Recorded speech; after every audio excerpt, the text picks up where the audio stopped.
Okay. Bismillah ar-Rahman ar-Rahim. Good morning, good afternoon, and good evening. I'm very happy today to present one of the most eminent figure in vascular surgery, not just in Europe, not just in USA, but all over the world. He is my dear colleague, Professor Sherif Sultan. He is known to any vascular surgeon. He took one of the most eminent and prestigious position all over the world in vascular surgery. He is the professor of vascular endovascular surgery in National University of Ireland. He is also chief of vascular and endovascular surgery at Galloway Clinic. He is a chairman of the Western Vascular Institute. He is also the president of the International Society of Vascular Surgery, University Hospital of Galloway. He is very well known as an examiner of European Fellowship of Vascular Surgery, more than 20 years.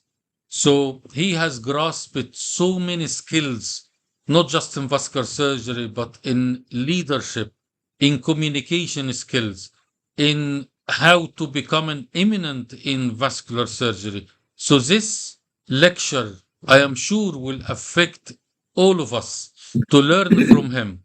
He has awarded so many awards. If you want, his CV is around 135 pages. The amount of award in competition, in research, in development of devices, especially aortic devices, is unbelievable. So we're all delighted that he has accepted our invitation for a series, not just a lecture, of mastering vascular surgery from the big master himself. Professor Sherif Sultan, the mic is yours. Thank you so much, Professor Omar Farouk, for the kind words that you have just said and the invitation to give this talk to our young colleagues. The whole idea today is to try to get you to what's going on across the vascular field and what you need to know to prepare your exam. You don't need to study for the exam, just to start with. You need to do a lot of clinical work. You need to understand basic vascular surgery, and you will sail through the exam. All exam get you on simple, basic stuff that you miss, because you look at the tiny syndromes and the tiny rare stuff, and you leave the basic stuff which they catch you on. The talk is divided into 5 parts, and I'm going to start with the mental resilience to push you into the mood to understand what I'm trying to do for you. And then after that, we'll go into the case mix from carotid to aortic to peripheral to mesenteric ischemia, and then to venous ulcers and varicose veins, and latest about artificial intelligence and machine learning. So let's start the mastering vascular surgery, comprehensive exam preparation with advanced technique, clinical mastery, and mental resilience. As you will, everybody knows that human race is divided into 2 classes: those who go ahead and do something, or those who sit still and cross their hands and inquire, why wasn't it done the other way? And these people will never go forward. They're always negative. And they're always victim of their own negativity. What it takes to be a good at your job? Lack of natural talent is irrelevant to great success. Talent doesn't mean intelligence or personality traits. Painful and demanding practice and hard work is the only way to go forward.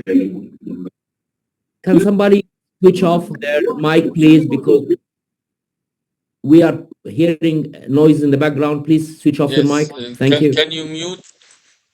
Targeted natural gift does not exist. Deliberate practice volume. If you want to be trained well, you go to a unit that do a lot of cases. What's the meaning of deliberate practice volume? Activity that explicitly intended to improve performance, reaches for objective just beyond one's level of competence, provides feedback on results, and involve high level of repetition. Do not go to small cozy unit because you know the guy, you'll never go forward. You need to do at least 10 complex cases per week. 10 years is the rule. It is the minimum, not the average. Don't say that, oh my God, I'm now 5 years and I didn't reach anything. Minimum is 10 years. But you might need up to 20 years before hitting your zenith. And you need at least 10,000 hours of very hard work, to which none of you are planning to invest, none of you are doing it, and you are putting social life ahead of your own future. Trust me, if you don't work hard now, you will never reach where you want to go. Your purpose will fuel your drive. If you have no purpose, you never know where you're heading. Create the highest, grandest vision possible for your life, because you become what you believe in. If you put something small and you don't reach it, you'll never go any place. But if you aim high, you'll go high. Pushing yourself physically will motivate you to push yourself intellectually, and this will sort your career, love, family, and friends. Surround yourself with people who push you,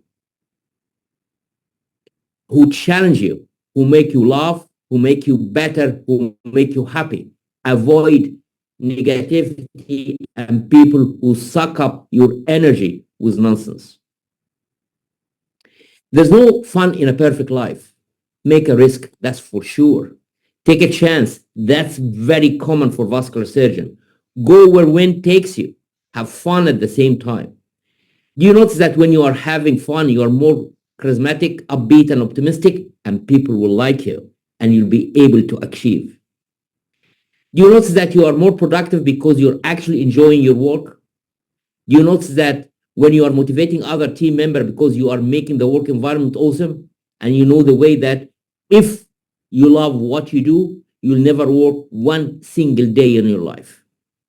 Visualize the future and make it happen, because it's never too late to be awesome. How to go up the surgeon ladder and become consultant vascular surgeon? Everybody will ask themselves. And the reason for that, the unstructured nature of the process is challenging.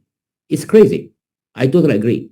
Lack of information about what you should spend your time on or how is endemic in every organization, including your career. Find a breakthrough technique that you master. Myself, the breakthrough for me was endovascular, because there was laparoscopic and endovascular. I went on and I pioneered endovascular. But expect 2 or more years until completion, with very few landmarks of my souls in sight. And a lot of people fought with me. He's crazy. He's doing endovascular. Everything has to be bypassed. I'm talking about very early 90s.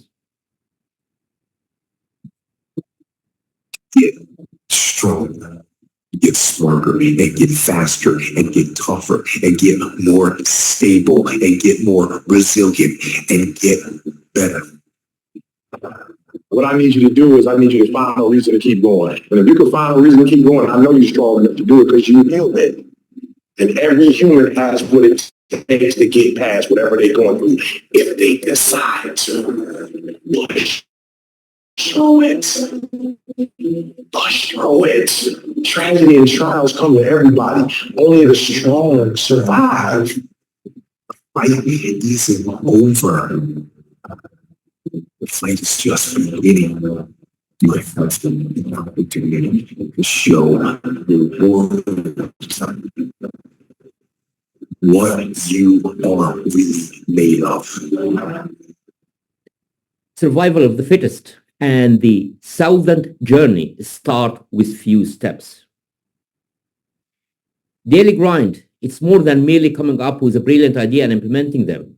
You have to read a lot of paper, you have to discuss ideas with colleagues, you have to write and revise projects, attend conferences. They're crucial to build your social network and ability to understand where you're supposed to go. Do not stare blankly into space, but commit, and you must go the extra mile.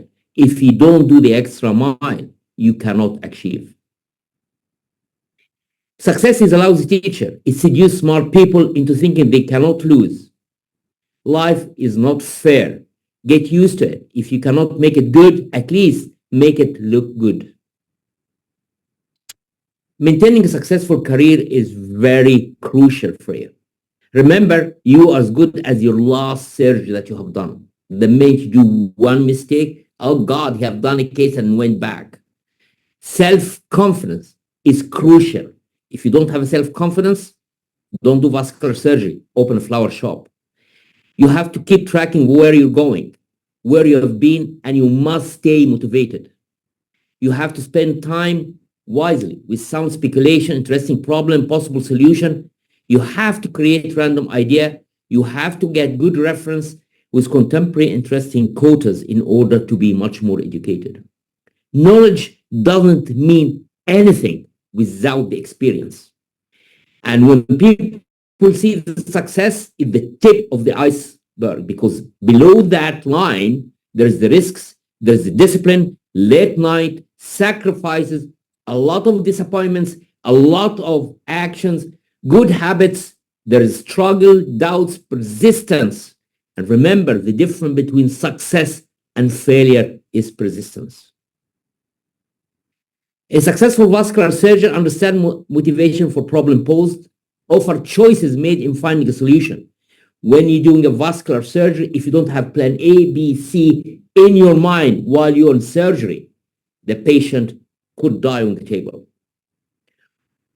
Or for choices made in finding a solution.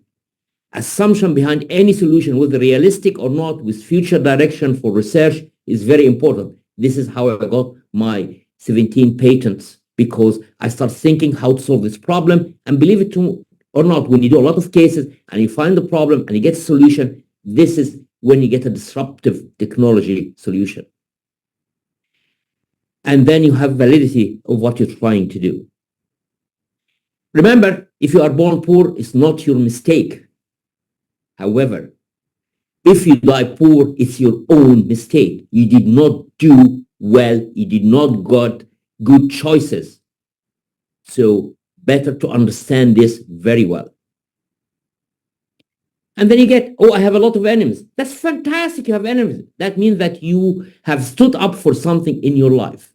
And trust me, currently, you meet people, they shake hands with you. The minute you leave them, they'll stab you in the back. That's very common. The most narcissistic personality are vascular surgeons. So you have to be very careful about that, because if you stand up, meaning that you are up to the job. Patience and engage in consistent action.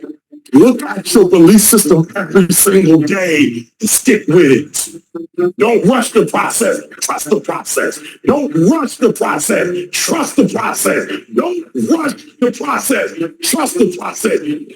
Everybody dreams of greatness. Everybody wants to be great.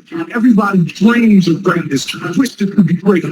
I'm great. So I be great. Everybody wants to be great. But only a few when that moment presents itself. Only a few when that time has come. Only a few are willing to step up to the moment. Trust the process. Do not rush the process. You cannot be born as a vascular surgeon or a consultant vascular surgeon. You have to go to the process. You have to go up the ladder in a careful way. And you have to understand that it's very important to have the self-confidence. How to be motivated vascular surgeon. Middle years is very hard to maintain a positive attitude and stay motivated. Middle years is between 34 to almost about 50. You always suffer from insecurity and anxiety and even boredom. First of all, realize that these are normal feelings. It's not you only. Everybody in this group have the same feeling. It is essential that you learn to cope with criticism, and even that you actively seek it out so that you correct if you're doing something wrong. Learn to listen to valid, constructive criticism, but ignore destructive, pointless criticism. And I'm sure you do well. Focus on a goal of writing a project. Instead of implementing a large system, break off pieces and implement one module at a time. Identify tasks that you can do in an hour or less. Then you can come up with a realistic daily schedule and take it one day at a time. Every task you complete gets you closer to the finishing line, which is your main aim, to be a consultant vascular surgeon. That's very important to find an ideal mentor. And the problem currently, because of this TikTok and Snapchat and Instagram or X, you just all the time, you need to have a connection with a mature, nice, honest mentor. And he has to be a little bit loyal to you. Actively seek a high flyer, respected of highest quality. Talk to successful employees. They will tell you that guy is good or bad. Learn to read between the lines of grandiose claims. Some of them, he tell you that I'm professional, I'm the best guy ever. Just talk to the people working about them. He might be great, but he cannot tie his shoelaces. Don't compare yourself to simple employees who have years of hard work and achievement. Mr. Cook, head of Apple, smart guy, you can compare yourself to him. Don't overestimate what people have done. Some of them have worked very hard to reach where they are. You cannot create experience. You must undergo it. So this is 4D, doing it through 5G. And in order to understand that, you have to start from down. You have to build it to understand it. Without you going through the experience, you will never understand how to deal with all of that. Well, you used to fit right here. I'd hold you up and say to your mother, this kid's going to be the best kid in the world. This kid's going to be somebody better than anybody ever knew. And you grew up good and wonderful. It was great just watching every day. It was like a privilege. Then the time comes for you to be your own man and take on the world, and you did. But somewhere along the line, you changed. You stopped being you. You let people stick a finger in your face and tell you you're no good. And when things got hard, you started looking for something to blame, like a big shadow. Let me tell you something you already know. The world ain't all sunshine and rainbows. It's a very mean and nasty place, and I don't care how tough you are, it will beat you to your knees and keep you there permanently if you let it. You, me, or nobody is going to hit as hard as life. But it ain't about how hard you hit. It's about how hard you can get hit and keep moving forward, how much you can take and keep moving forward. That's how winning is done. Now, if you know what you're worth, now go out and get what you're worth. But you got to be willing to take the hits and not pointing fingers saying you ain't where you want to be because of him or her or anybody. Cowards do that, and that ain't you. You're better than that. You cannot fall if you don't climb, but there is no joy in living your whole life on the ground. Motivation is what causes us to act, and when we act, we create growth and change. We feel involved, masterful, and significant. We feel powerful through experience. How can we change the world? We create more of what we love in our life, and this gives our life purpose and happiness. And this gets us to part of our innovation and early adapters. And as you can see that the innovator or early adapters are endovascular surgeons, key opinion leader, early majority are some vascular surgeon, and the late majority and the laggards are basically the angiologists and some medics. Clinical community is diverse. One end of spectrum are innovators and early adapters who are enthusiastic about adopting new ideas, or late majority or laggards who will never accept any solution no matter how many others used it or how promising it will be. This is number of enabled artificial intelligence medical devices has surged in the last 5 years. And you could see that there are AI tools for radiology more than any other specialty. So if you're thinking that you're going to do intervention radiology, that's good. Doing radiology, all of them will be sitting at home because everything will be read by AI. And the biggest two companies, GI and Siemens, have the most authorized AI ML medical devices. Now, the fifth cardiovascular revolution have touched our shore, and I'm telling you one thing, and to be very clear about it, if you don't understand AI and apply it into your practice, you will not be able to practice in the next 3 years, not 5 years, in the next 3 years. So that's what I'm going to try to show you today. This is 4D MRA arterial compliance, tells us exactly when to intervene in an aortic dissection and what to do and what sort of stent and what's the size of the stent and where to put it and where to end. I never been told that when I was in medical school. Even in the 90s, we never knew anything about that. This started in the late 2000, and now currently, any patient with dissection must have an 4D MRA to see exactly what's happening. As you can see in here, that's the true lumen, that's a false lumen, and that's another false lumen, and this is the septum over there. And we have to understand what's going on in order to treat the patient in the right way. 5D cardiac flow MRI spectroscopy, that's in kids, and this is becoming a major issue currently, is to see what's happening in the heart of the kid while it's intrauterine. And this have changed a lot of our practice for these patients.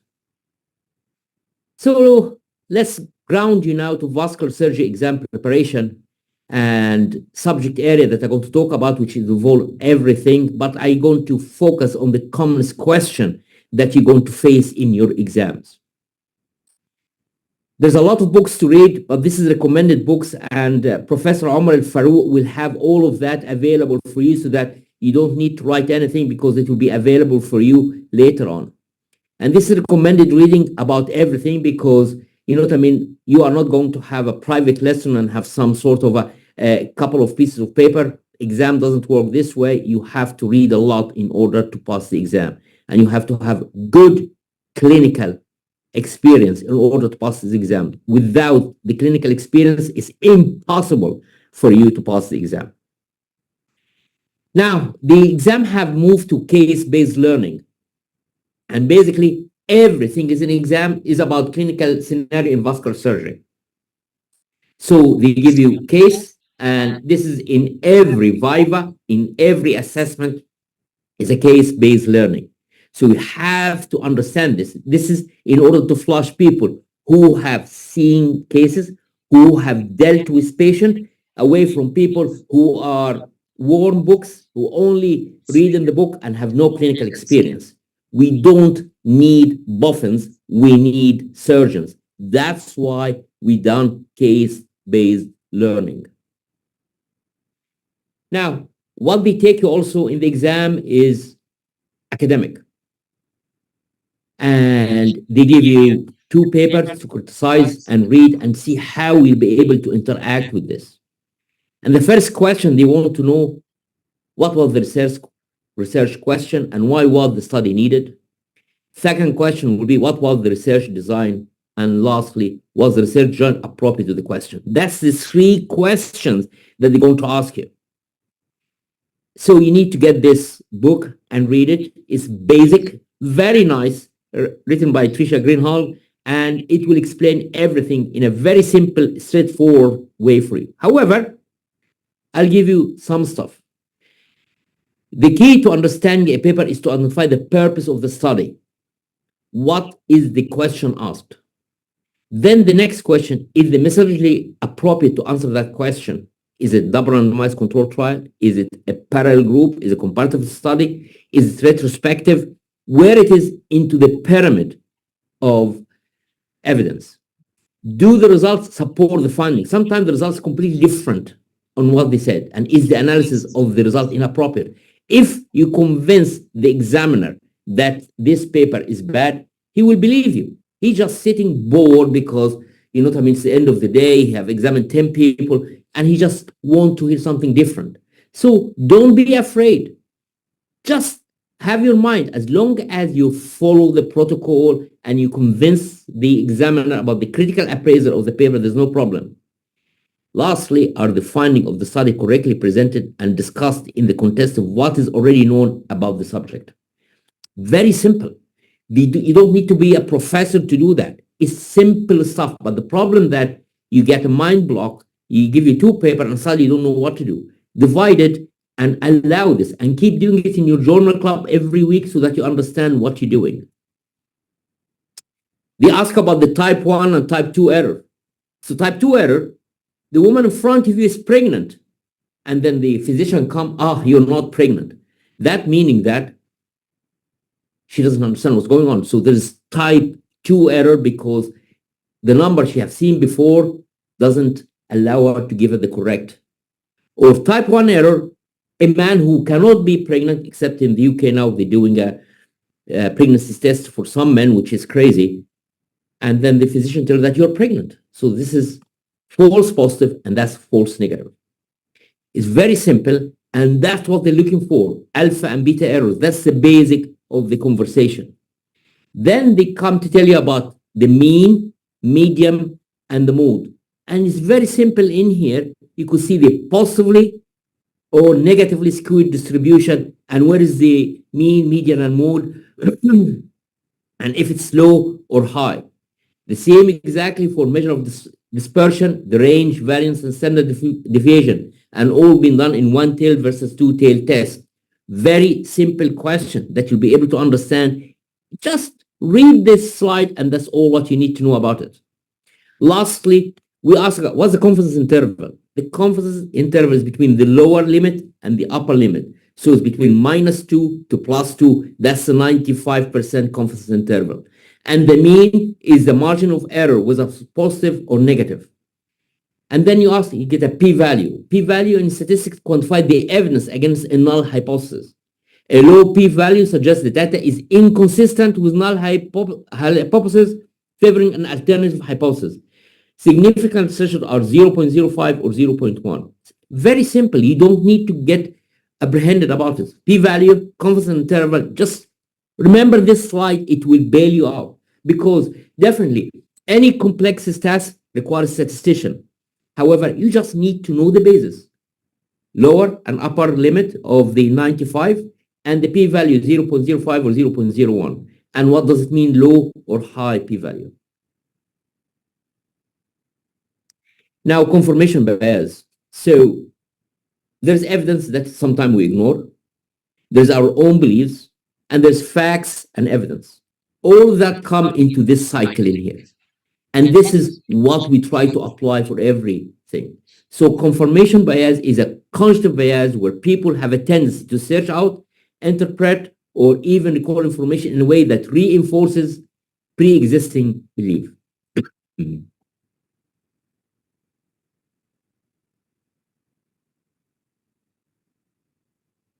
Now, let's talk about trauma and massive blood transfusion.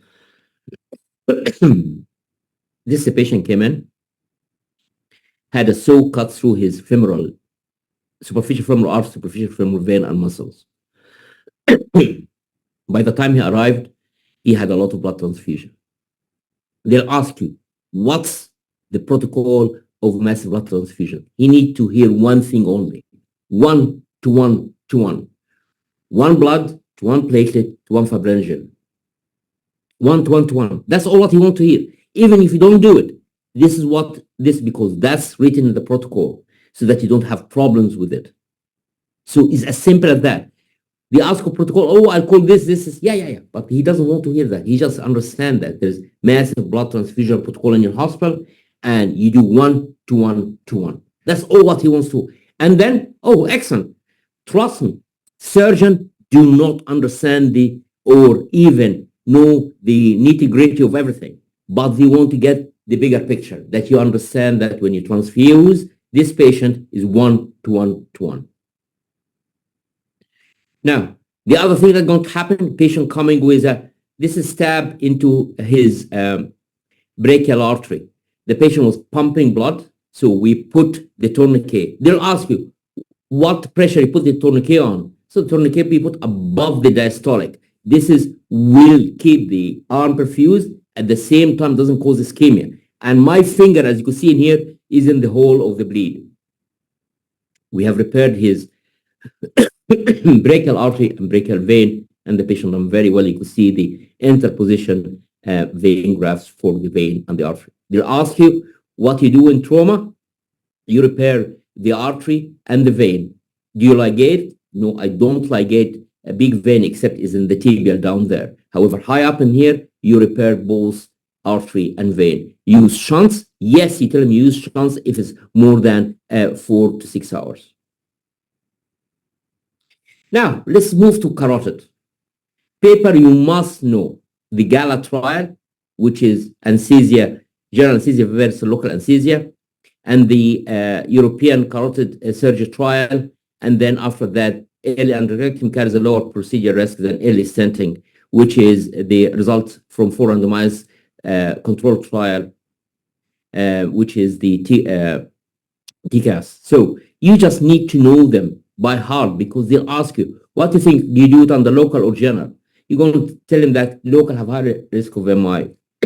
They tell you, okay. Or you could say that wherever you work, all patients have a high bifurcation, you can do local. It's acceptable. You need to know how to talk to the consultant or examiner who's examining you. Now they're going to talk about the IV TPA and what's going on. So this patient comes with a stroke, he gets an IV TPA. Do you know what's the success of the IV TPA? You need to know that. Because without knowing that, it's a shot in the dark. And you could see in this carotid plaque, the TPA will never dissolve this 99% stenosis when you give it intravenous. So TPA utilization had increased by tenfold, but only less than 4% of all stroke patients benefit from such shot in the dark scenario. There's an urgent need to develop new techniques that provide global brain protection for neuronal and non-neuronal injured cells. To overcome practical challenge, we introduced the triple neural protection, which I'm going to talk about it in Egypt at the end of October, and they'll go emergency carotid after failed TPA or beyond 24 hours. TPA is the Russian roulette. Any alternative to TPA failure has been a Do you denoted want to challenge. relax your voice and have a bit of water? I can jump in with just to give a small story. Professor Sherif Sultan have developed one of the very famous paper in dealing with people with acute stroke, thrombotic occlusion. And he done combination of triple technique using freezing to the brain and giving barbiturate to reset the brain. And if you, I've read this paper many times. It takes a lot of courage. He took patient with techniques that is new. They have strokes that is lethal and they can die. And he has a beautiful technique with a huge risk. I think Professor Sherif Sultan definitely have a heart of a lion, an eye of an eagle, and definitely hands of a fine lady. I hope your voice has recovered. Thanks so much, Professor Omar Farouk, for your kind word again. You know what I mean? I can't believe you're talking about me like that, but thanks so much. Definitely, as you said, yeah, it's triple neural protection. Basically, it's augment what we usually do. When you do a carotid, you always lower the temperature room. If you're doing a catastrophic arch, you usually freeze the patient. So we have used that. We give phenobarbital to arrest the brain, like when you give the adenosine to the heart. So we need to stop the brain activity, and then we increase the blood pressure of the patient. Because the clinical dilemma in this situation, prolonged transitional period of inertia when you give the IV TPA, resulting in a major adverse neurological outcome. We created evidence census about effectiveness of carotid surgery and endovascular stenting, whether dissection or acute stroke. And we have a very aggressive way to deal with that. But in the exam, they'll ask you, there is a clinical station about how to do a carotid. So you have to learn whether you're going to put a patch, a virgin, or do primary closure. You have to understand the anatomy of the hypoglossal nerve. You have to understand the anatomy of the descendens hypoglossalis, the laryngeal, if you want to come near it, the vagus. It's very important to understand this because they could fail you on clinical because you cannot compensate for it. The same for the virgin. You have to know how to do the technique of a virgin. They'll ask you, this is a carotid, show me how you do a carotid. So you open the neck, it's on a mannequin, have a carotid, and you have to show them how you're going to clamp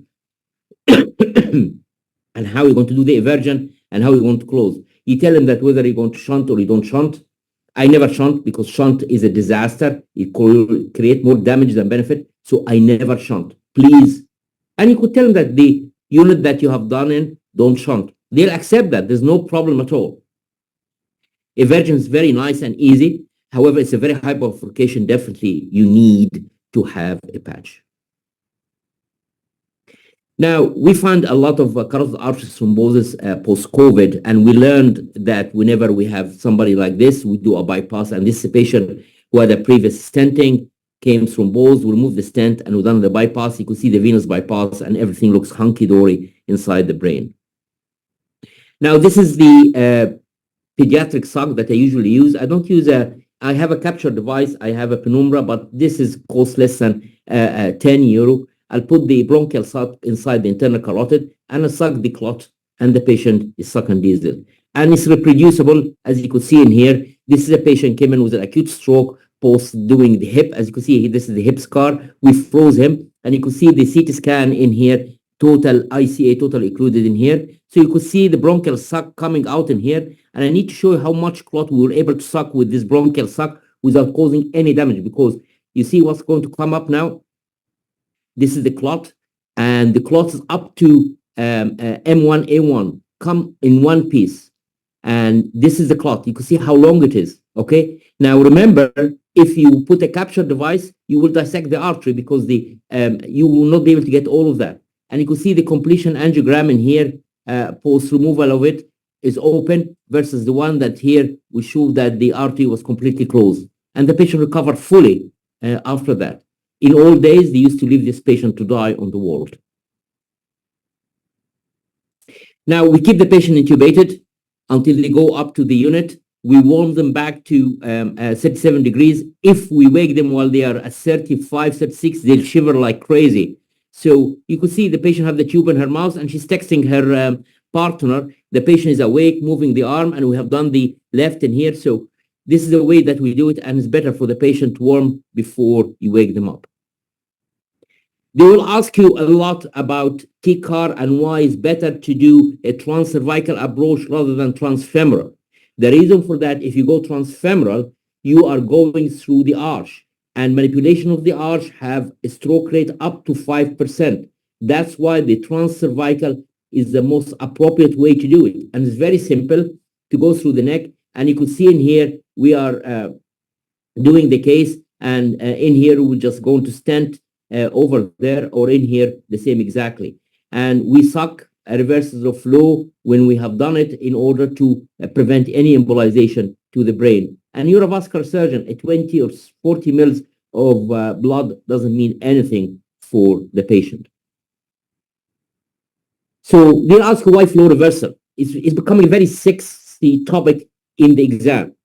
So the ability to obtain complete protection prior to manipulating the lesion, because you do flow and you have clamped the common carotid proximally, no embolization through the ICA nor the ACA, ability to capture particles of all sizes because you're doing reverse flow, ability to treat tight and tortuous lesion, ability to use guide wire of choice because you are in the neck, you could do whatever you want, avoid potential internal carotid damage by balloons or filters. Now, this is a systemic review of meta-analysis demonstrated that TCAR with flow reversal is associated with high technical success, zero mortality, and low rates of major stroke, minor stroke, and MI. It's a very common question in the exam. Again, they'll ask you about carotid dissection, what to do in carotid dissection or carotid aneurysm.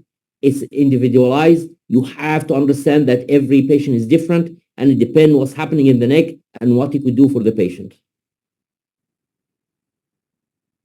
Now, we're going to ask about cerebral protection device.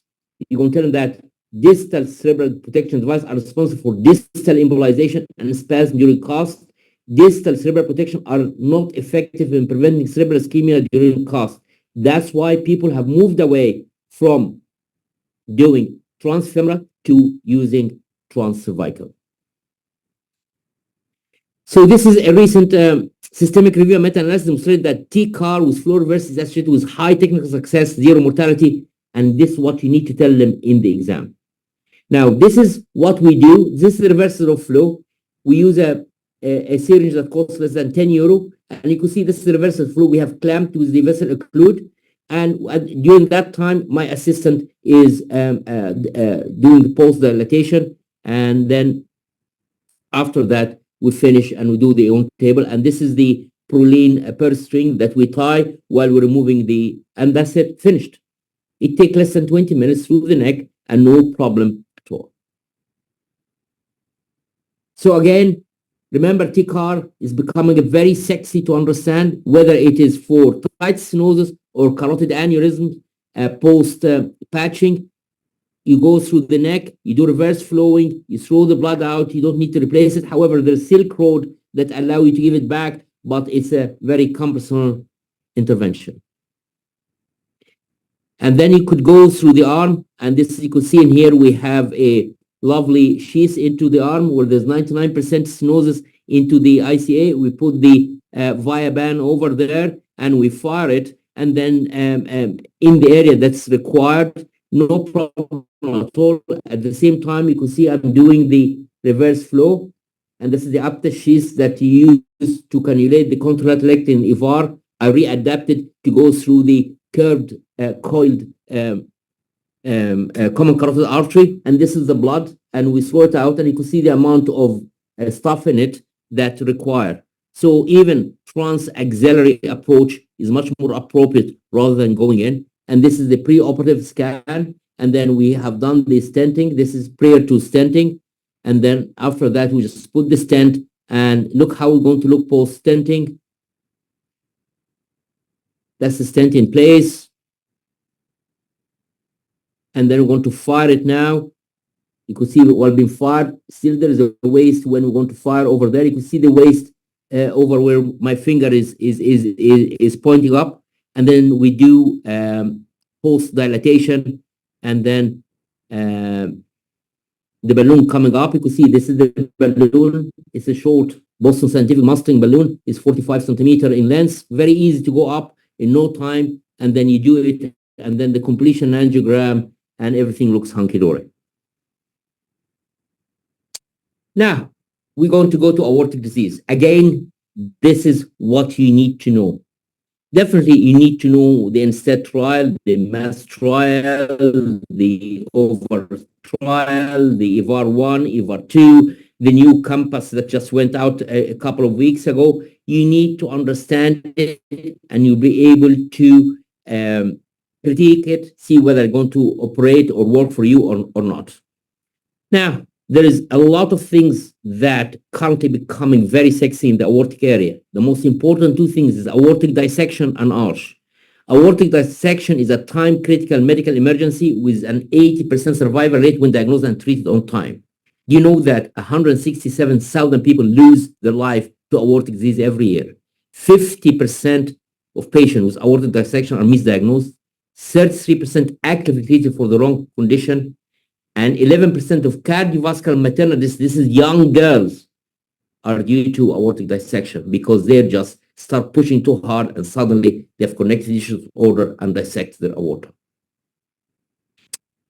Now, this is my museum for extracted EVAR graft. They failed because obsolete passé technology. When we start putting this in, this was almost 25 years ago. We didn't know that the patient going to live that long, but thanks for the cardiologists, the patient is living longer and longer, and these stents are falling apart. So you have to know how to diagnose the problem and how to treat it. It's very important that at certain stage is over, you have to convert. The problem that a lot of young guys cannot do any open surgery, and that's a catastrophe. You have to send to somebody who will be able to pick the tab for what you have done.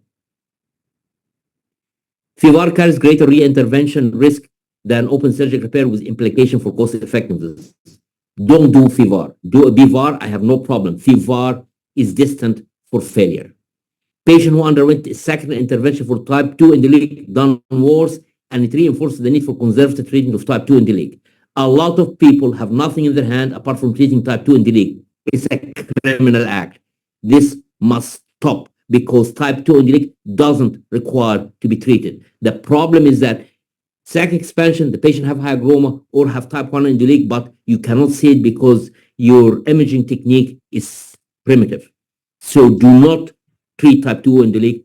Just look what's going on and get a better imaging scenario. Patient in high score group have more implant-related complication. Endovascular aneurysm sealing with polymer-filled endobac had failed. Thank God I never used EVAS at all. So I never used any filled bag with a polymer to do that. But the problem that all of these cases that I've done, I have to explant bad stents. And we have to stop doing these emergencies in the middle of the night. And trust me, it's not fun doing quadruple bypass. Now they'll ask you about chronic fabric fatigue failure, and the whole idea is the dacron or the polyester of the endologic or the cook or the Medtronic have failed. And you can see the hole in the endologic, and you can see the hole in the cook, and there's no way around it. The graft have failed, it have to go out. You have to get a bone cutter, you have to cut it, get it out, and repair the stent.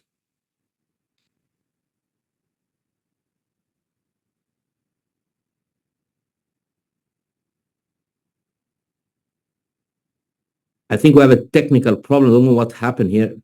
I think because your presentation is quite tough for the CPU of the laptop, it's taking a little bit of crack. You need to restart PowerPoint and go to slide number, I think 52 or 53.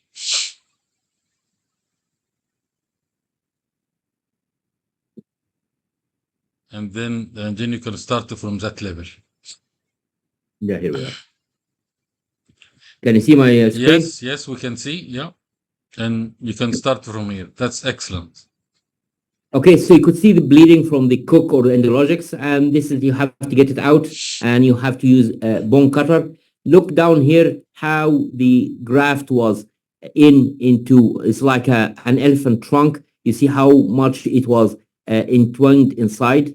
There's no way to do this endovascularly. It has to go out, and is a challenge situation, but they have to ask you if you have the fabric have been teared, what you do. You could realign, but in 99% it will fail. Onyx will never heal, coil will never do. If you have this hole, they have graft to go out. Now, aortic sac hygroma is very important. We have found it with every Incraft, Endurant excluder. And the only way you need to get the hygroma out, you could see that I'm not putting any clamps at all. I remove the hygroma into the gore in here, and I've just put this lovely Xenosure in its place, just to induce fibrosis so that it doesn't fill the sac again.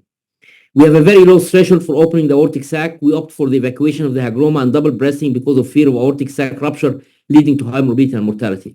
And I tell you the reason for that, a lot of our patients are taking DUAC, which is Zolarto or Eliquis, plus Plavix or Brilique, and all that causes the graft to sweat and the hygroma commencing, and some of them come with heart attack, they get a TPA, and this causes a lot of problems. So, you know what I mean? If you have a hygroma and you have diagnosed a hygroma, you have to evacuate it. I cannot do it laparoscopically because it will be impossible to control anything if anything happened badly. Now, abdominal compartment syndrome is a very common question. And this is a patient who had an EVAR. You can see the groin incision, and the anesthetist told me that he cannot ventilate the patient anymore. So we went on, we have opened retroperitoneum, evacuated the hematoma, and we'll put a vac on his abdomen. Abdominal compartment syndrome is crucial to be investigated. You measure the intravesical pressure through the urinary catheter. You know exactly what's happening. The anesthetist will tell you that I can't ventilate the patient. You have to keep the patient ventilated for 48 hours with total muscle relaxation until he settles down. Very common question. Remember abdominal compartment syndrome, because if you don't know it, you will fail. It's a pass or fail question. Now, thoracoabdominal aortic aneurysm, life-threatening event of the new name for it, stale. So we could see this patient comes in, had a previous EVAR somewhere else, came in with a bowel ischemia, and you have already warmed the bowel. There's no way out. You have to remove it out, and the patient require after that a vac on his abdomen, and you keep dressing it until it won't heal, maybe up to 3 to 6 months.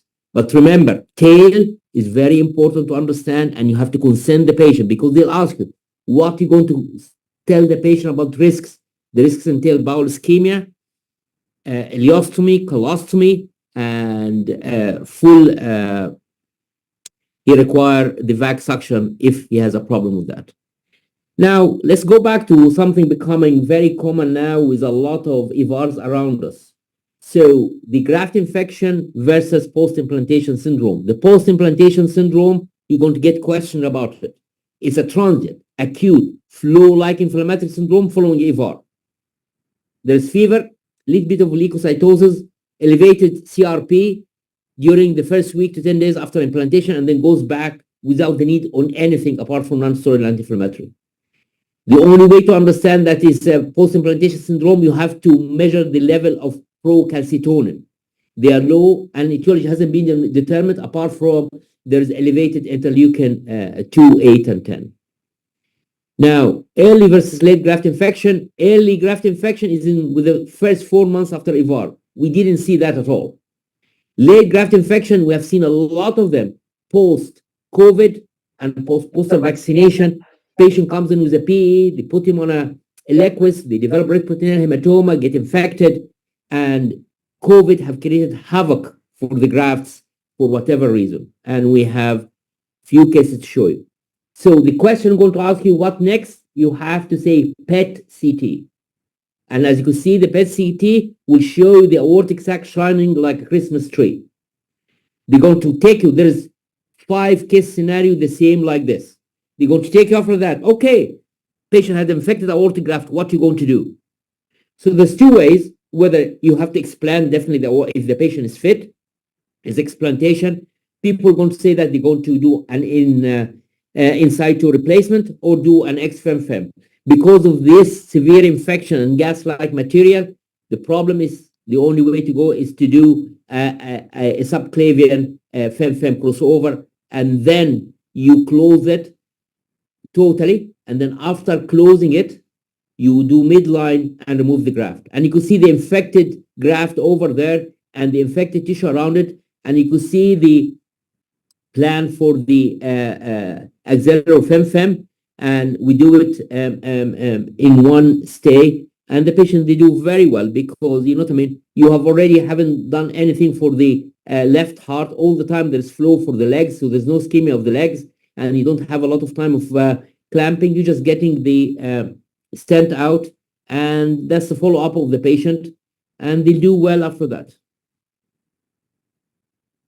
Now, the other problem is that patient who require open repair, and you offer him an EVAR. So they show you a case like this, and then you're going to say, oh, I'll do a FEVAR. You will fail. You cannot put a FEVAR in this because there is a clot at the mouth of the renal.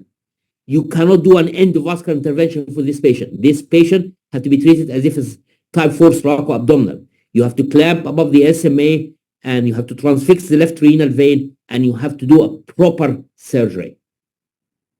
It's very important to understand that saying everything endovascular could fail you in the exam.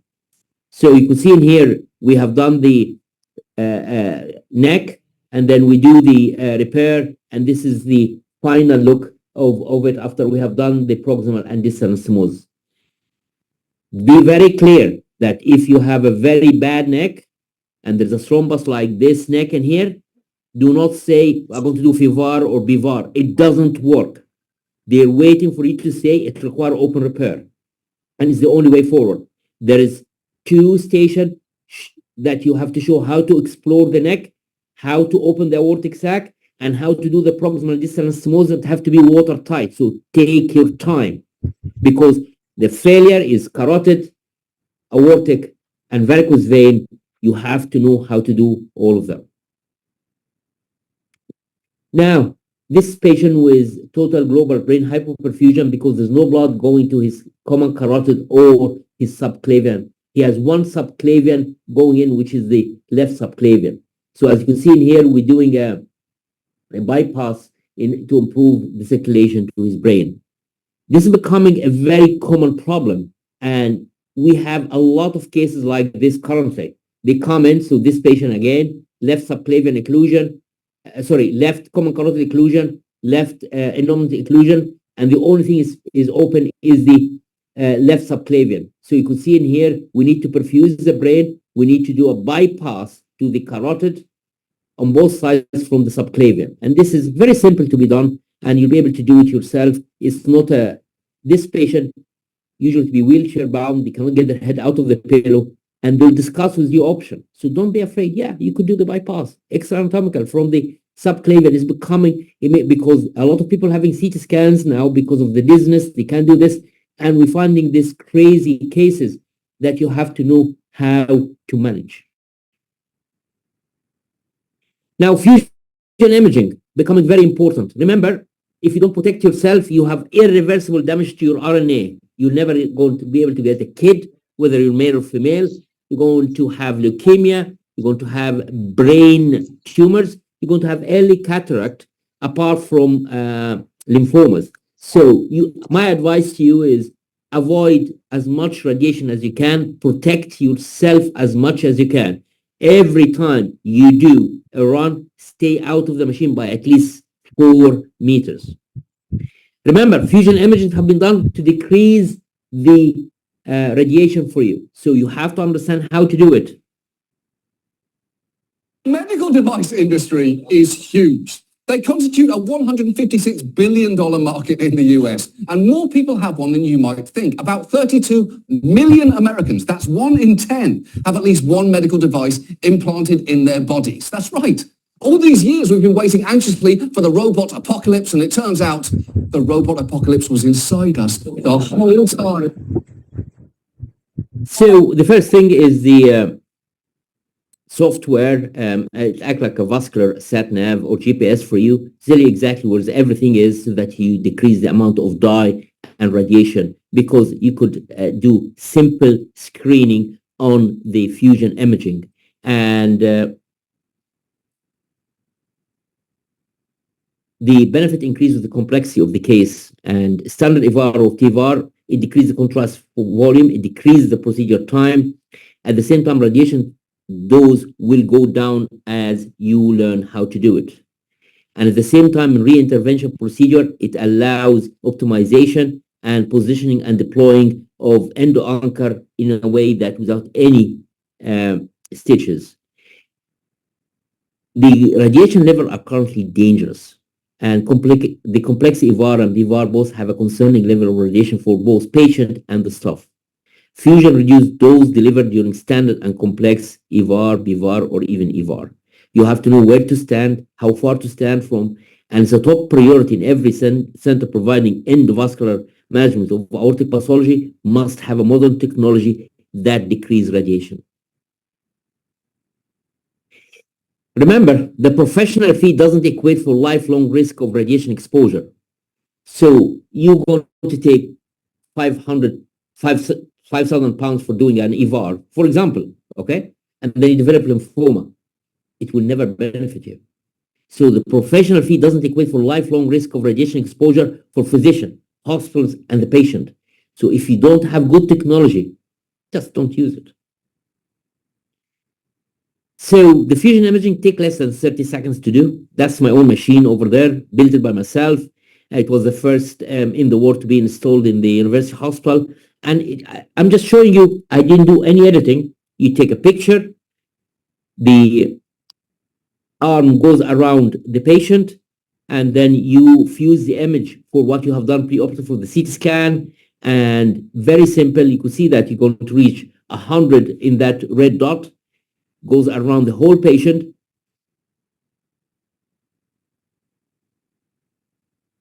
100, and here we go.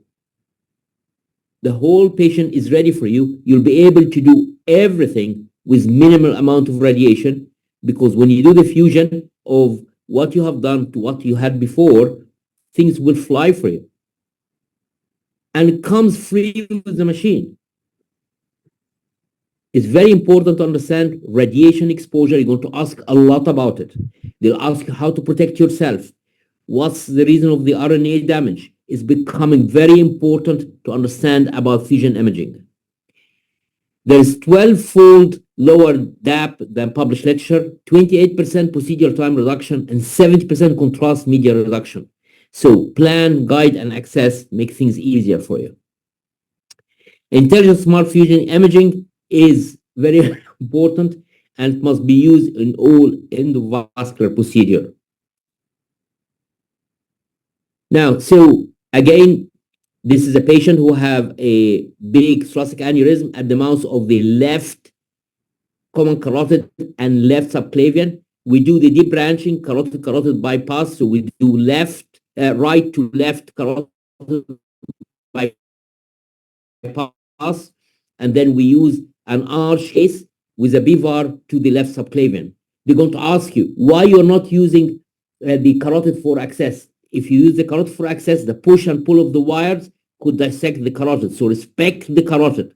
Do the bypass for the carotid and use the subclavian for the access. It decreases the amount of dissection, decrease the amount of problem and acute thrombose. Very important to understand that. So this is the first case of nexus that have been done post CE marking, and I've done it almost about 2 years ago. And as you can see in here, this is a patient and a single groin, and because of the AI and the machine learning, the machine corrects itself, so we never have a problem with the orifices of the innominate, the carotid, or the subclavian. And this is the completion angiogram, and after finishing the patient, and you could see that the bypass is working perfectly, the carotid bypass, and the BVAR for the left subclavian. And this is post-intervention, and you can see that the carotid looks well, the graft fantastic, and then the follow-up scan shown here in less than 18 months, everything looks hunky-dory. That's the future. And the arch, you'll have a lot of questions about the arch. You have to understand that doing these cases now is the way forward. The only thing that you're going to take on why you're using the subclavian, not the carotid, how you're going to do the carotid bypass, where to tunnel it. I tunnel it percutaneously. I don't go behind the pharyngeal. Remember, when you're doing an open aorta, if you do not hide the duodenum out of the graft, it gets infected. So when they do it retropharyngeal, it gets infected. So this is for the birds. Now, let's talk about PVD and diabetic foot and amputation, which is very interesting to understand. This is what you need to know. And I'm going to show you the Basel trial 1 and 2 and what's going on. And I'm going to tell you about a lot of the Wi-Fi and what you need to understand. Moreover, you need to know secondary prevention of peripheral vascular disease and the CAMPAS trial, whether the CAMPAS for the peripheral or the CAMPAS for the FIVAR, you need to do both of them because it's amazing. Both of them have the same name. So this is the Basel, all the publication about the Basel. However, the Basel itself, only 11% of all CLI referral were included in the Basel study. So it doesn't show, this Basel 1 doesn't get all the patients that's required. You need to know that because it's very important for the discussion. 50% of patients who had a diagnostic angiogram were unsuitable for revascularization, and an additional 20% weren't offered the option of DSA and all had primary amputation. So you have 70% before you spoke had amputation. However, if you look at the crutch, 53% have endovascular, 34% had surgery, 9% have conservative, and 2.5 primary amputation. So the guy said, oh my God, Basel 1 is a failure. Let's do something completely because Critch have shown that endovascular first approach policy is the first line and gold standard. And the start, regardless of approach, patient with renal failure had the worst outcome. We know that patient who have chronic renal failure is like stage 4 cancer. You cannot save them. Then comes Basel 2. They went on fluffing and buffing and doing all of that stuff. And the conclusion, a best endovascular treatment, first surgery, improved amputation-free survival in patients with chronic limb-threatening ischemia, primarily due to reduced mortality. Not because of endovascular, because they didn't die. Because the people who had the bypass died. That's a big difference. So you could see exactly what's happened. It didn't change anything. However, they rewarded what they found in Basel 1. Aortic occlusive disease, very important to understand there is more aortic occlusive disease than aneurysms. And aortic occlusive disease will go up more than aneurysm. And it's happening already. Atherosclerotic occlusive disease of the abdominal aorta and iliac artery affects 7.2 million people in the United States per year. More than the 2.1 with AAA. So they're going to show you CT scans like this, and they ask you how you're going to manage it. You're going to say there's two options, endovascular, whether you're going to do a kissing stent or hugging stent, or you put an AFX, or you're going to do an aortic endarterectomy. So they're going to ask what option you're going to do. So you have to assess the patient to see his fitness for surgery. They will take you a case scenario. They like to see how you're thinking. Convince them that you are not a crazy surgeon that you're going to do non-indicated intervention. And he's going to tell you that the patient could walk 2 miles. You say that, I will not touch him. The patient will walk a mile. I will not touch him. The patient will walk 500 yards. I will not touch him. The patient cannot walk more than 50 yards. This is when it's indicated, because claudication in these patients could be managed conservatively with optimal medical therapy. Now, this is the plaque that you move out. They'll ask you, what's that? There's a couple of aortoiliac manicans, but I don't think they're going to get free because it's much more expensive than the aneurysm, but they might be planning. They'll ask you whether they're going to close the aorta primary or you're going to put a patch in it. It's a very common question that you're going to be asked for. And you have to say that in your unit. What you usually do, you use a Dacron graft, whether silver Dacron as it here or normal Dacron. You can see here, this is the IMA over there. This is the aorta to the right common iliac. That's the left common iliac. And the patient had his endarterectomy, and he will do very well with that because he's very young. He's almost 42 years of age. Now, the techniques are very important. This is another patient who had an aortoiliac endarterectomy. You can see up to the level of the renals over there. And then he required a bypass to the SMA because he has a mesenteric ischemia. It's very common to find this patient with concomitant vessel ischemia. The dissection plan, they're going to ask you how you do the dissection, what you use during the dissection, how to expose, how to protect the duodenum. It's a very common question for you. They want to know that you have opened an abdomen. They'd like to know that you have seen an aorta. They'd like to know that you were able to deal with a problem. They could ask you, show you a picture, what's that? This is called a growth clamp. What's that? This is a Satinsky. What's that? This is a bulldog. They could ask you some of the names of the medical instruments. You have to understand it's very important to be able to answer this question, because the minute you cannot answer this question, they're going to say, oh my God, this guy never done it. As you can see in here, we're opening the aorta with a knife, and we're doing the endarterectomy of the aorta again in here for this patient with severe aortoiliac occlusive disease. Very important that to tell them that use an operative Doppler. They're going to ask you, are you going to do a non-table angiogram? You have to convince them. No, I use the Doppler. If you have a trivesic signal, I'm happy.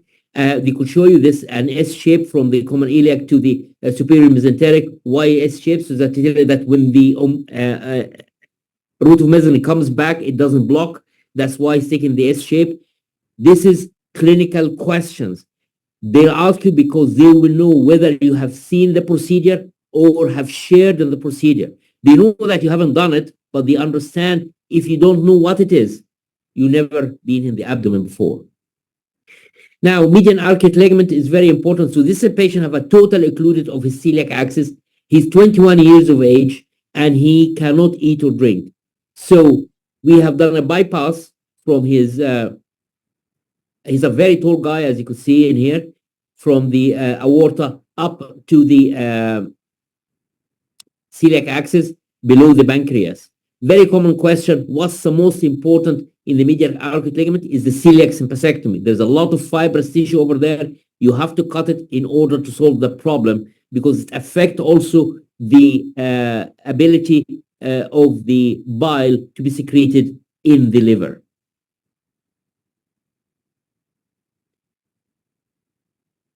Now let's go to critical ischemia. Is dire and carries a high risk of primary amputation with subsequent morbidity and mortality in unmanaged patients due to prohibitive cardiovascular risk factors. We have very aggressive policy of revascularization. We go from the groin. We could get the wire out of the feet, as you could see in here. This is 2 patients we get from any direction they want. We do bypasses. We do DVARs in here. As you can see, this is the patient have nothing to go in. We open in and went into the popliteal, and then through that, we open into the vein in order to maintain the opening of the bypass. It's very important to understand you must have something to allow the blood flow. We extract this from both long via band, as you can see over there. Now, fem crossover, they show you how to do it. They'll ask you how you tunnel it. You could say tunnel it subcutaneously or in cave of Ritz. They're going to ask you how you're going to do the anastomosis. You have to say the inflow have to be higher than the outflow because of Archimedes. You know the way? higher up, it allows the flow without a problem to the lower down. So always the inflow have to be higher than the outflow. And as you can see and hear that you have to do a localized endarterectomy. It's a very good procedure if it's required, and don't get shy of offering it. Now, if a patient have a fatty Abraham, they ask what you're going to do. You want to tell them exactly in your unit. We take big stitches, we put an armband over there in order to go in. Because in here we've done a retroperitoneal exposure, as you can see over there. That's the common iliac. We have taken the graft from over there and down over to the fourth part of the profunda in order to save the leg. Because you can see a huge lady and she has an ischemic leg. So we have taken from the common iliac to the profunda in order to save the leg.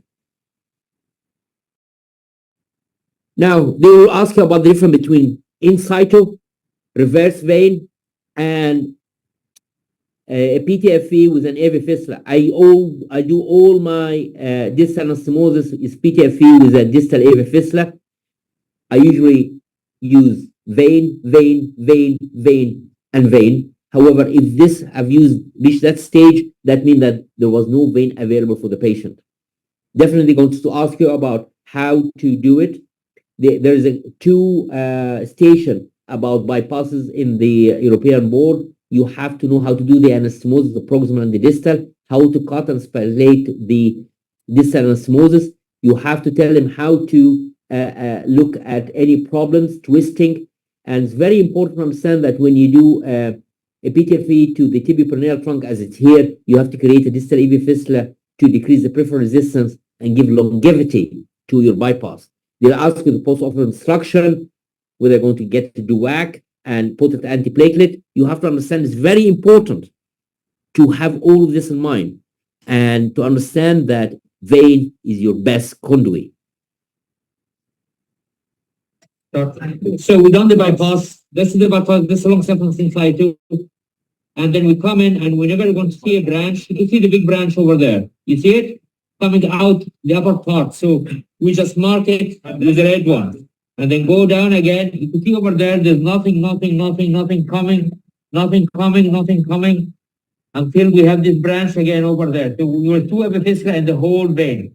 So a small mini cut in here, a small mini cut in here, and do the ligation.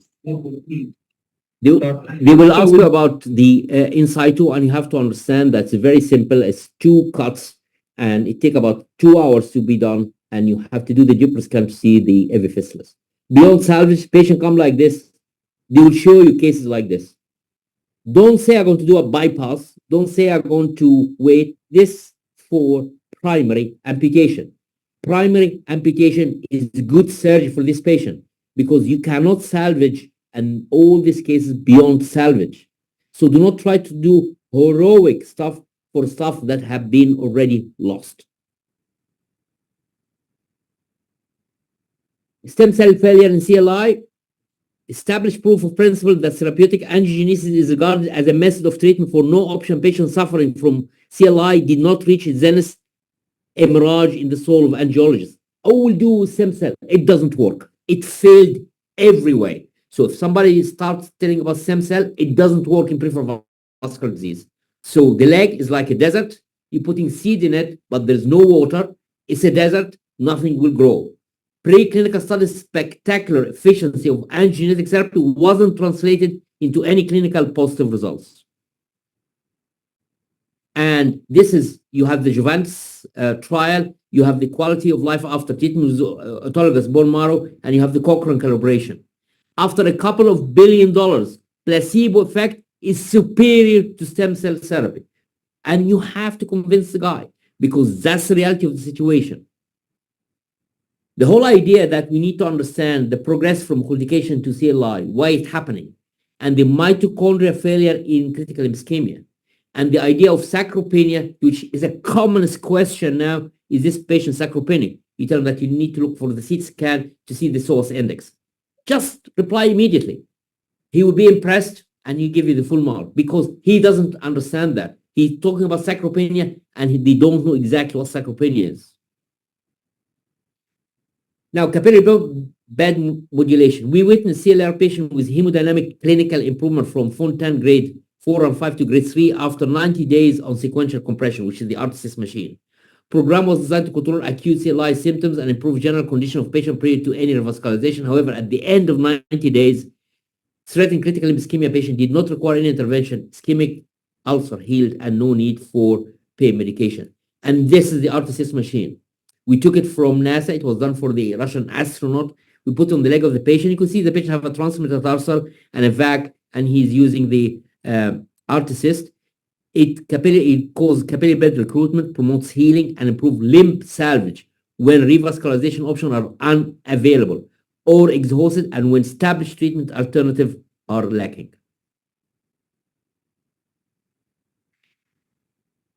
Now, as you can see that this is like a club that we have. We have a lot of patients on RTSS machine, and we have now crossed the 1,500 patients, almost about with 77% success rate. It recruits capillary bed, allow delayed limb salvage in zero option patient. It works on a principle of force emptying of capacitant vessel, thereby increasing arteriovenous pressure gradient and lead to increase in perfusion pressure.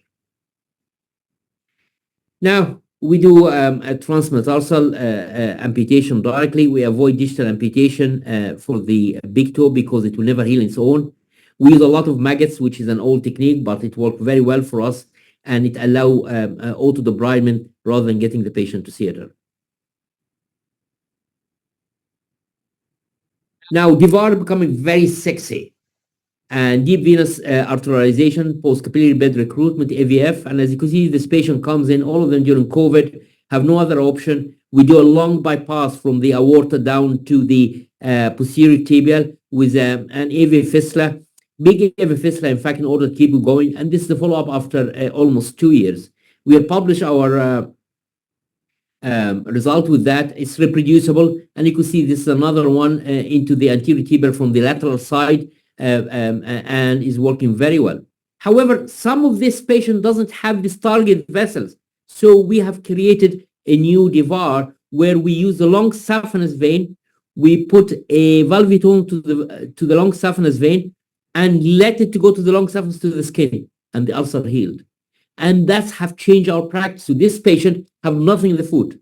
We go with the sheath in it, as you can see over there, put the valvulotome in the sheath, and get all the valves out of the vein after plunging it to the popliteal above the knee, and just that's it. Patient heals. It changed our life, and this is becoming a very major. Whenever somebody had a case that they cannot deal with it, they said, and if you have a vein like this, I'll just do the proximal anastomosis, put the valvulotome through it, and it was just amazing. Patient heals.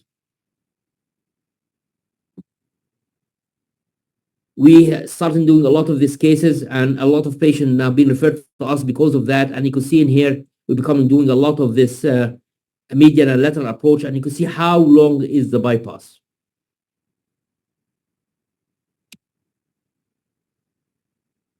Now, fasciotomy, commonest question. They will ask about the fasciotomy. You're going to say that if I need to do 4 quadrant, I have to remove the fibula, but you can't do that. You tell them how to do it. You're going to tell them that you're going to cut the skin, the fascia, you're going to release the muscle from itself, get it up and down, up to the medial and lateral malleoli, and up to the medial and lateral condyles, and you're going to cut all the fascia around it. And then tell you what you're going to do after that. You're going to tell them that I'm going to do the shoelaces technique, and this is in front of you. It's very simple to do, skin clips, and every day you approximate this stuff. You see, we're doing a psi 1 over there in here because the patient has a big trauma. And it's very important to understand that this shoelace is very simple. It doesn't require anything at all, and it allows you to deal with the problem. And I'll show you how far it could go with the fasciotomy. Every day you approximate, you approximate, you approximate. Sometimes this blue vessel loop cuts down, we replace it with the white vessel loop, and then whenever reach very close to each other, you just skin clip it, and patient could go home. Thank God that everything healed well for the patient. Now, that's very important about necrotizing fasciitis and learning score. So learning score is C-reactive protein, hemoglobin, white cell count, sodium, creatinine, and glucose. And if it is above 6, take the patient to theater. Do not wait. Below 5, I have no problem put antibiotic and wait, but above 6, that means that the patient need to be done now. Otherwise, he'll end using the leg. Always go at least 20 centimeters above whatever you have. And if the patient have no pulses, go above knee amputation primary. Otherwise, the patient will die because it will extend immediately to his gluteal area, to his scrotum, and then it will be a total mess. You cannot save the patient's life. Now, this is what you fail on, is how to do digital amputation. Trust me, a lot of people don't know about the metatarsal head to be removed. A lot of people doesn't know about the digital artery, where it's coming, and how to do the cut. They will tell you, they'll draw on a piece of paper, tell me how to remove, how to do the skin incision, how to do the right incision. It's very simple if you know and you focus on it. It's very important to understand this is what you get you on. It's exactly like learning score. What's learning score? If you don't do it, or if you don't know it, you have a problem. Digital amputation, how simple it is. You do it every day, but you have to have a basis of doing it. So you have to understand where to do your cut, how to do the right incision, and why you are removing the head of the metatarsal.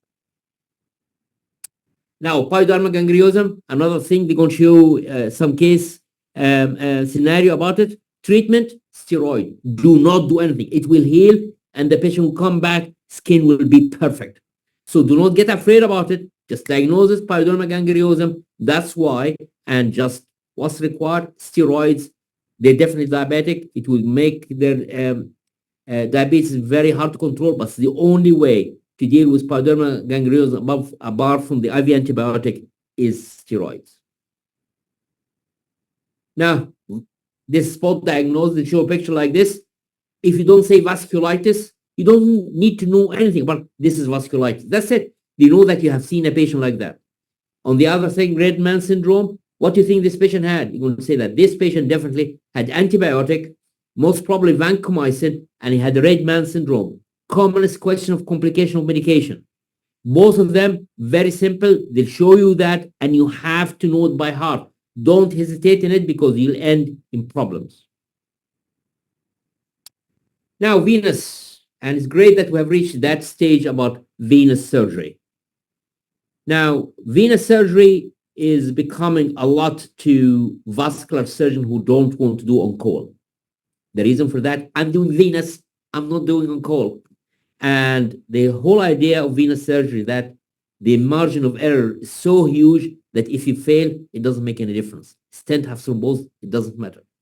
However, there's a lot of non-indicated interventions that we have to know about, and venous ulcer we have to know about it. So EVRA, everybody will ask about the EVRA, which is the randomized trial of endovenous ablation in venous ulceration. You have to know it. You have to know about the ESCAR trial. They will ask you a question immediately. They're going to talk to you about the ATTRACT trial investigation. They're going to ask you about it. You have to understand exactly what's going on. And all of them, by the way, fail. There's no positivity in it. But, you have to understand and you know it by heart. So don't waste money when dressing leg ulcers. It's regrettable that after 3 decades of research, there's still no evidence to justify using anything other than a simple, inexpensive, low adherence dressing under multi-layer compression in the management of venous leg ulcers.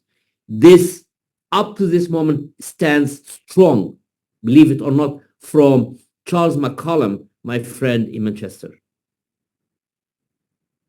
Technologies, you have to know about the hyperbaric topical wound. You have to know about negative pressure wound therapy. You have to know about therapeutic ultrasound and topical laser.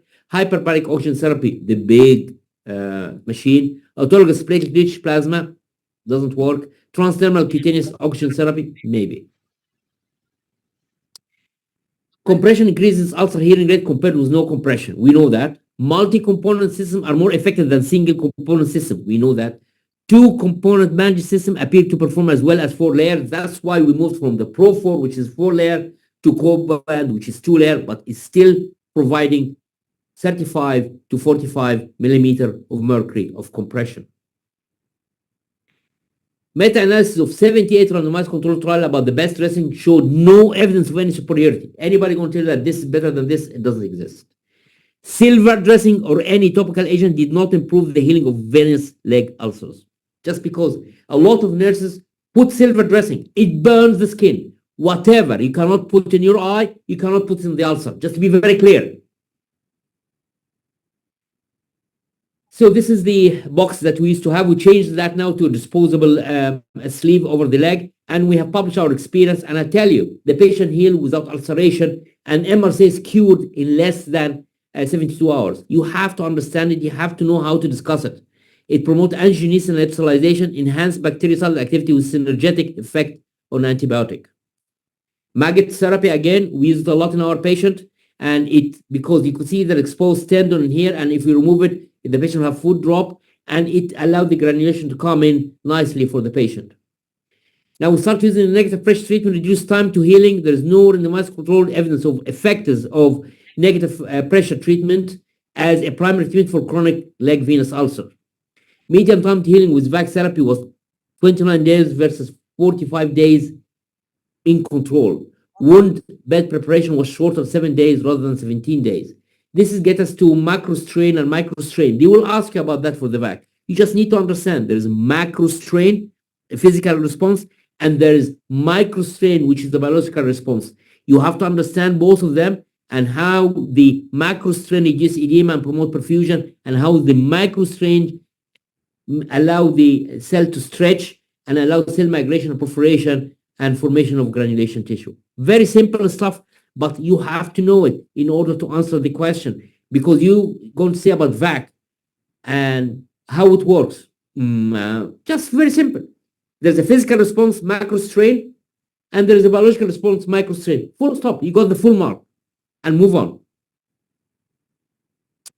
Now, the bridge VAC and compression therapy, just remember why we're doing it. It draws the wound edge together, remove infectious material, reduces edema, promote perfusion, which is the macro strain. Black foam contact with tissue under negative pressure create tissue micro deformation that leads to cell stretch, which is the micro strain, and cell stretch under negative pressure stimulates cellular activity that results in granulation tissue formation. And you can see this is allow everything to come together to allow faster healing. So we know that compression allows faster healing. You add a bridge VAC with compression, things will do better for the patient. And this is our experience with bridge VAC. And this is a patient pre-treatment, 1 week, 2 weeks, 3 weeks, 4 weeks. Remember, this patient had the ulcer for the past 40 years.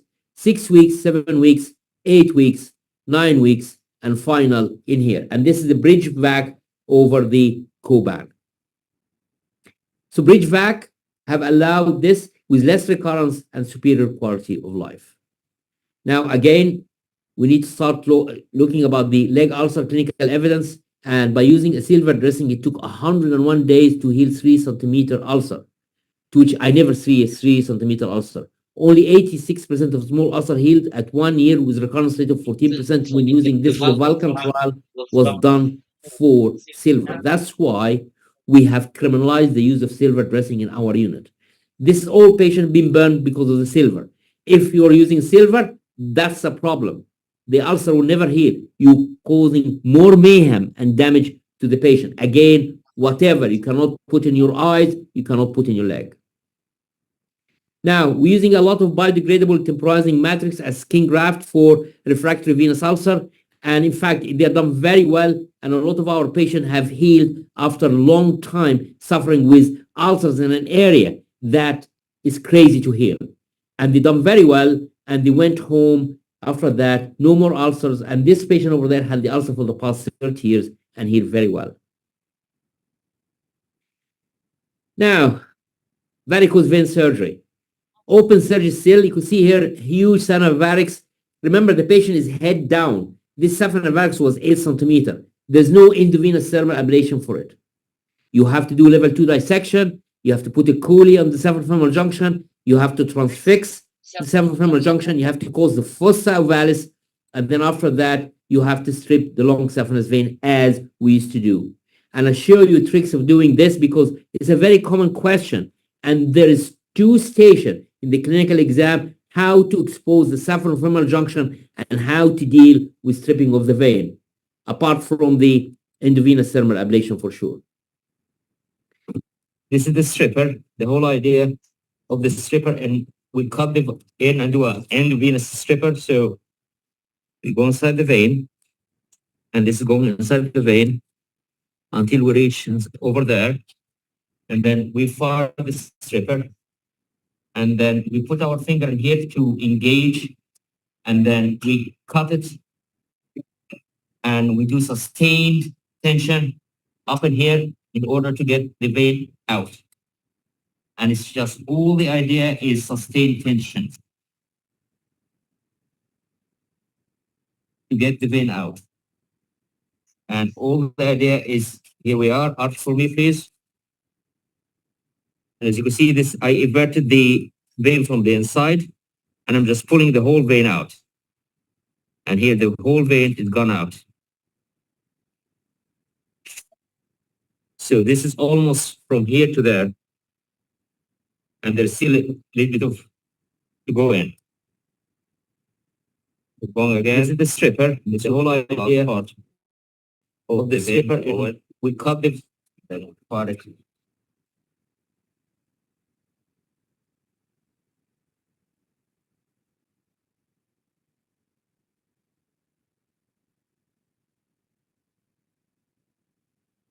Here we are, the whole vein is gone. And this is the total area of the vein. So you could see in here, the vein started endovenous stripping all the way up to the groin. And that's the vein outside. So you could see yourself, we done endovenous stripping for this huge saphenous vagus, was 8 centimeter. And the reason for that, when you do it from the inside, you don't damage any of the nerve outside. It's very important to understand that the most problematic medical legal for any vascular surgeon is varicose vein surgery. They will sue you, so you have to be very careful.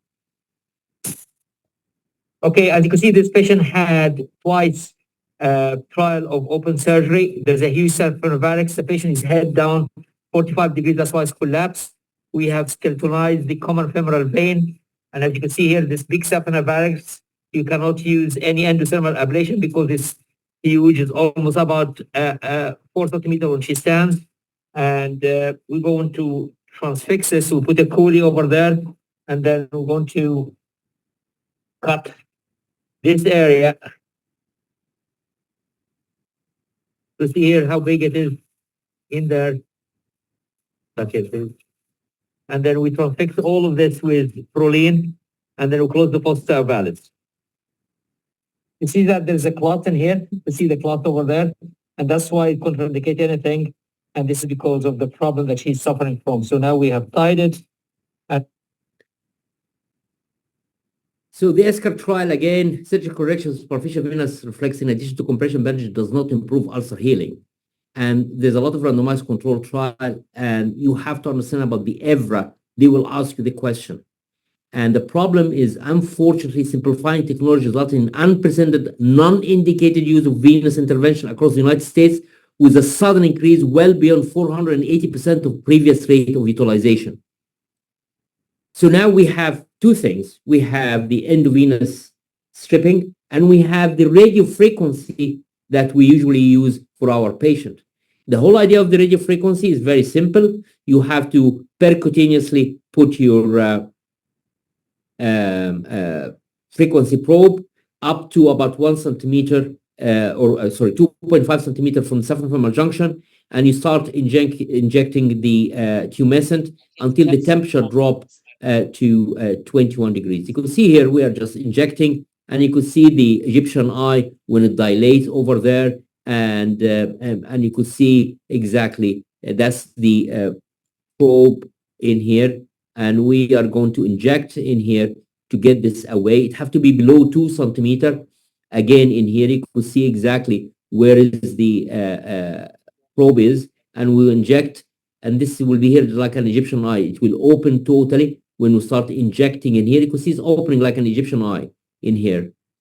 It simplified the intervention, and this is the endovenous stripping. Both of them are available, and you have to offer everything for the patient for whatever they benefit better.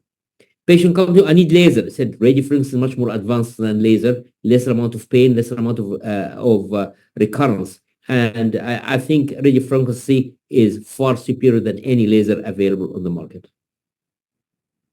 Now, varieties technique is very important. Patient come to us because varieties technique, the patient heal and go home and no scars within a couple of weeks, and everything looks hunky-dory. It's very important to understand that variety technique is becoming a very important part of our colleagues in here, because patient comes, the whole idea, they don't want to see the veins.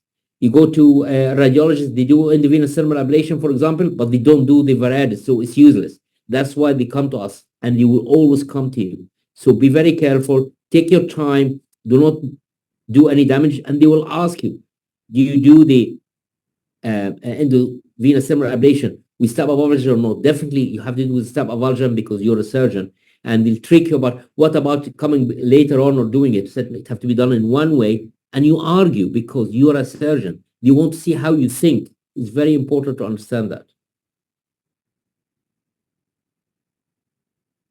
Now, subfacial perforator management, this patient come to us with a lot of recurrent ulceration. We stand them up. We look at the perforator is 2-inch, 4-inch, and 6-inch. We used to do subfacial ligation, but the company went out of business. There was a balloon to do that, so now I do it percutaneously. I use the vicryl needle that you use for transfecting the port of the cholecystectomy. And as you can see in here, we're just getting into the holes all around.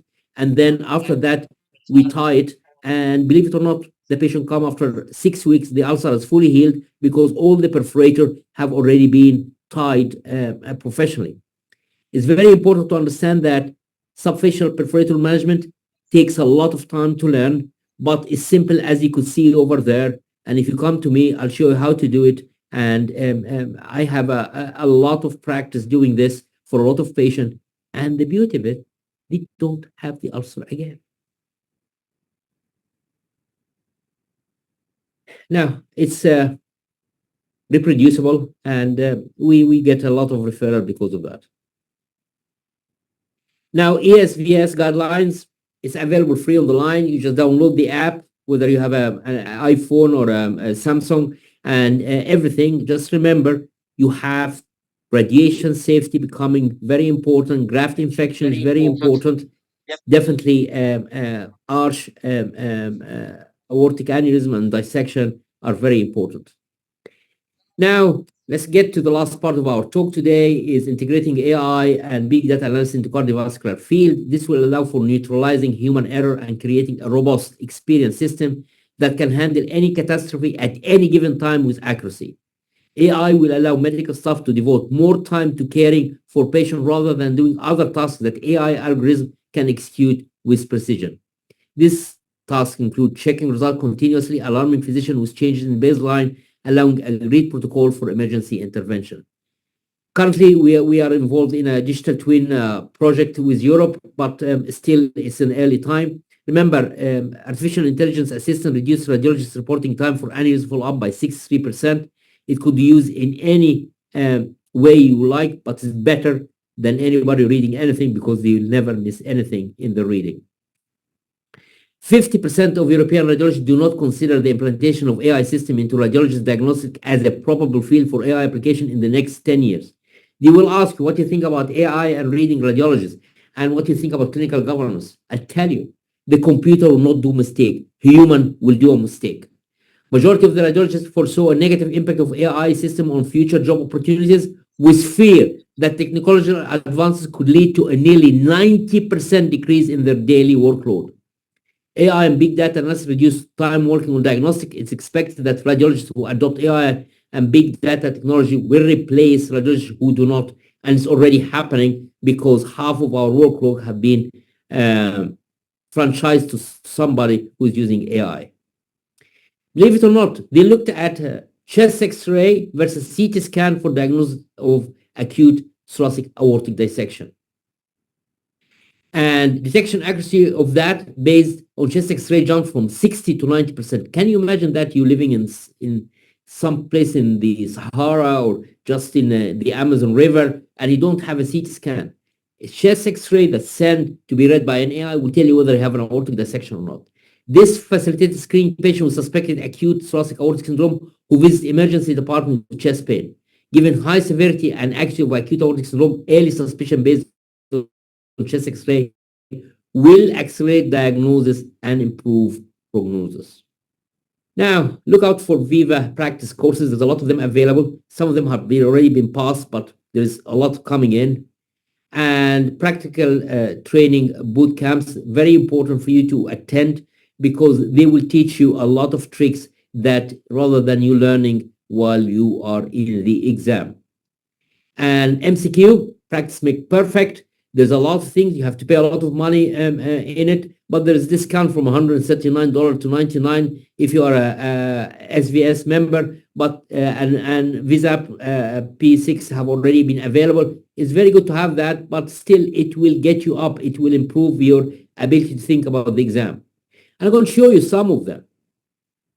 So this is a patient recovering from varicose surgery, 30 years old woman, weakness and eversion of the with drop of the ankle. She got a drop of the ankle after varicose vein surgery. You have to suspect common peroneal nerve. You have to get a plastic surgeon. You have to see what happened, whether it's pressure or you have taken a wrong stitch in the wrong way. Again, a patient with has tibial shaft fracture, which was managed conservatively. Now he has signs of compartment syndrome. The least relevant sign, they ask vascular, oh, he has pulses. It doesn't matter. If he has sensation, lots of sensation, that's crucial. You have to do fasciotomy. So absent distal pulse doesn't mean anything. Now, again, abdominal pain, patient came in with abdominal pain, had a 4.7 centimeter. In a normal way, you're going to do a CTA. But believe it or not, the MRCS want to tell you that you do follow-up with serial ultrasound because the ultrasound difference is about 5 millimeter difference. So you're supposed to do a CT scan angiogram. But they want us to say this, which is crazy. Now, this is about abdominal compartment syndrome. Somebody has elevated urea and creatinine. You have to ask for lactate, but the whole idea in here that you have to measure abdominal pressure. They ask you how? Through the urinary catheter. Now, aortic device 3 years ago, blocked femoral anastomosis in the affected site. What you're going to do, as I've shown you, fem crossover is a good surgery for the patient. Again, this is a patient who had a kidney and he has a problem becoming anuric and irrigation of bladder doesn't improve. They're looking for one thing, renal artery thrombosis. Now, patient who is a ruptured abdominal aortic aneurysm, in histological examination, he has cystic medial necrosis.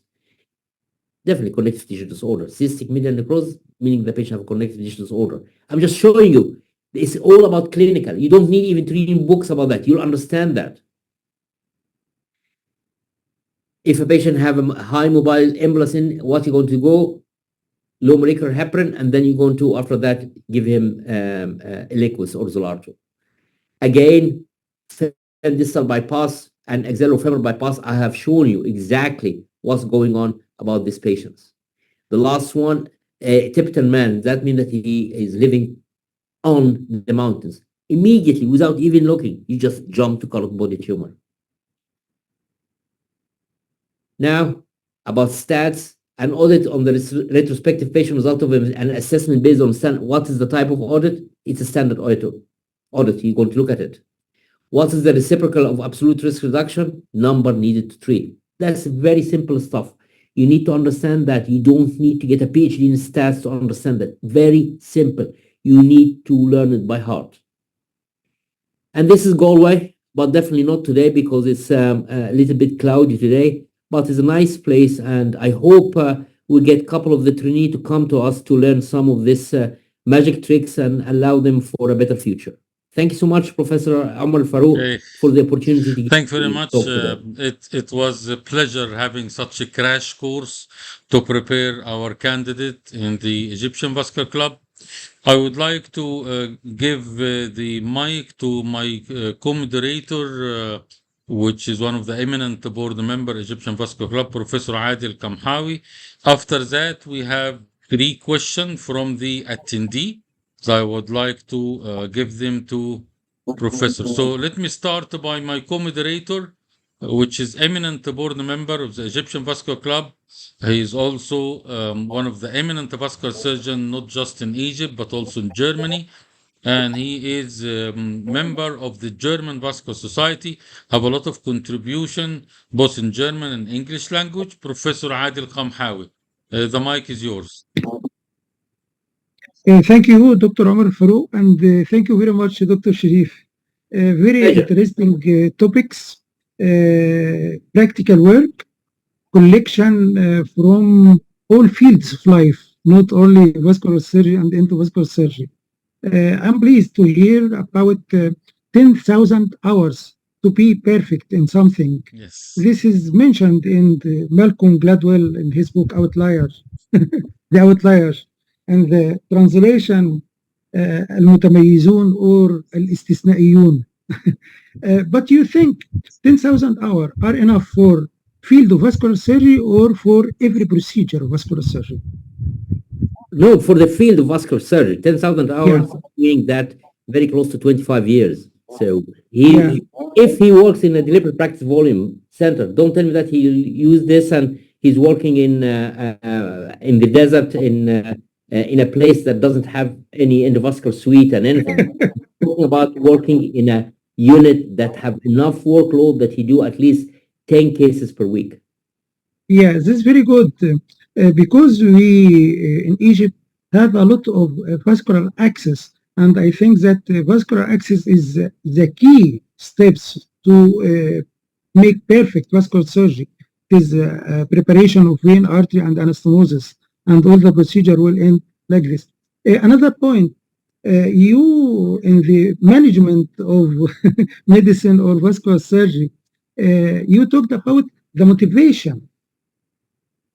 What do you think for our young surgeons and in Europe also to recruit medical students to be vascular surgeon? What is the motivation, best motivation from your point of view?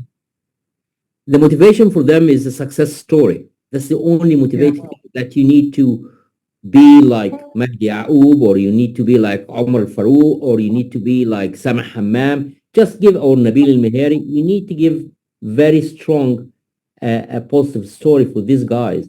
The problem currently now, they put their social life in front of their future. They don't want to go to the extra mile. Unfortunately, you tell them that, come on, we'll give you opportunity in here. We do in-situ replacement after extraction, but we wash with a copious amount of betadine. But my advice always is, if they got infected, once they're going to get infected again, get it out after. So you do the extra anatomical first, and then open the belly, get it out, and hopefully the patient will survive. Excellent. And another question, deep venous arterialization, best article or book to know steps and the principles? Dr. Giselle, yes. There's a lot of publication. There's about 5 types of deep venous arterialization. I'm going to talk about it when I come to Egypt in October. Tell her to attend the lecture and I'll show her everything. Excellent. There's no book yet about that. Excellent. Another question, occlusion of the left common iliac artery and external iliac artery case. The question I think comes later on. Why do you use fem-fem crossover than unilateral aortoiliac bypass to save that leg? The fem-fem crossover was done because the patient have totally occluded from the mouth of the aorta down, and trying to revascularize it, you have to have a lot of radiation. And as I've told you before, I'm trying to avoid any radiation, and it will not be open after 2 years. Yeah. Fem-fem crossover have a patency up to about 85% in 5 years if been done right. Yeah. So that's why. Excellent. You can open anything, but it will not stay open. And you know what I mean? And that's the problem. Yeah. Excellent. So again, I would like to finish with just quick messages to our Egyptian Vascular Club members. Number one, Professor Sherif Sultan is welcome if you have MRCS exam to apply for a job in his unit. And this is a great privilege to all Egyptian doctors or other nationality if they wish.